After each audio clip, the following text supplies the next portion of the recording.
آج کی اس ویڈیو میں ہم پاکستان پینل کوڈ کے ان سیکشن پر بات کریں گے جن کا تعلق چوری شدہ مال، ڈکیتی کی اشیاء اور ان کی خرید و فروخت سے ہے۔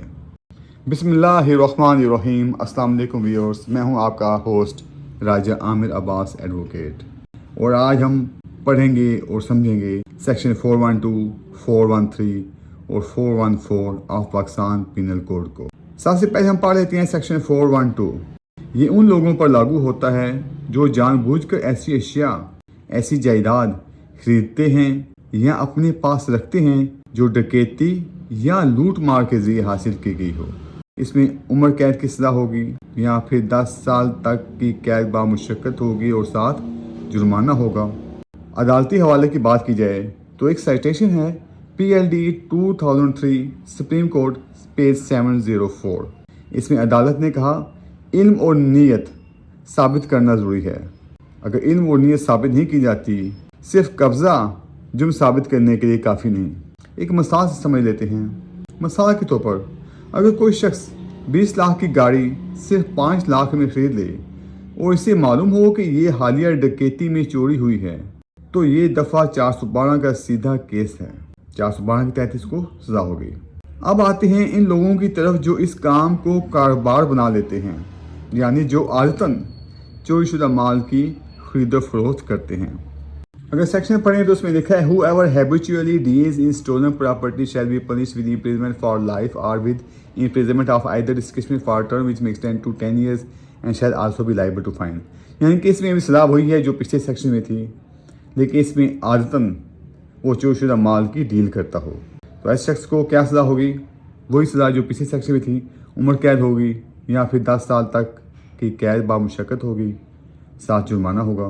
عدالتی حوالے کی بات کی جائے تو 2024 SHC کی HI 217579 فیصلے میں کہا گیا ہیبیچول کرمنل بیہیویئر واضح ہو تو عدالت رعایت نہیں دیتی۔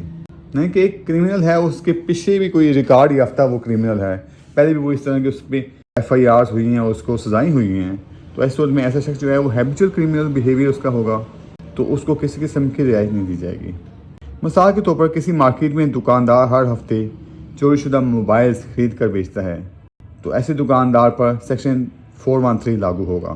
اور اگر کوئی چوری شدہ مال کو چھپاتا ہے تو یہ بھی قانون کی نظر میں جرم ہے، اور ایسے شخص کو سیکشن 414 کے تحت سزا دی جائے گی۔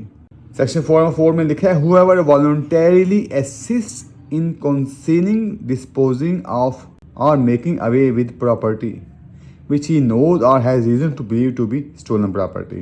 تو ایسی صورت میں اس شخص کو جو سزا دی جائے گی وہ 3 سال تک کی قید کی سزا ہو سکتی ہے، یا پھر اس شخص کو جرمانہ عائد کیا جائے گا، یا پھر دونوں سزائیں دی جائیں گی۔ اس میں جو سزا ہے وہ پچھلے 2 سیکشن سے کم ہے، کیونکہ یہ جرم بھی کم نوعیت کا ہے، اس سے سزا بھی کم رکھی گئی ہے۔ مثال کے طور پر ایک شخص چوری شدہ لیپ ٹاپ کو اپنے گھر پر چھپا کر رکھتا ہے تاکہ پولیس کو نہ ملے، تو ایسے شخص کو اس سیکشن کے تحت سزا دی جائے گی۔ اب ان سیکشنز کا، تینوں سیکشن کا ہم تقابلی جائزہ لے لیتے ہیں، ہم ان کا کمپیریزن کر لیتے ہیں۔ لیکن سیکشن 412 ڈکیتی کی جائیداد کو خریدنا یا رکھنا جرم ہے۔ سیکشن 413 میں عادتاً چوری شدہ مال کی خرید و فروخت ہے، اور سیکشن 414 میں مال کو چھپانا ہے۔ لیکن سیکشن 412 اور 413 میں سزا ایک جیسی ہے، عمر قید ہے یا 10 سال تک کی قید ہے، ساتھ جرمانہ تو ہے ہی، جبکہ سیکشن 413 میں بھی یہی سزا ہے، اور 414 میں جو ہے سزا وہ 3 سال تک کی قید کی سزا ہے یا پھر جرمانہ ہے۔ یاد رکھیں اگر آپ کسی چوری شدہ یا مشکوک چیز کی خرید و فروخت کرتے ہیں تو صرف آپ نہیں بلکہ آپ کی ساکھ، عزت اور قانونی حیثیت سب خطرے میں پڑ سکتی ہے۔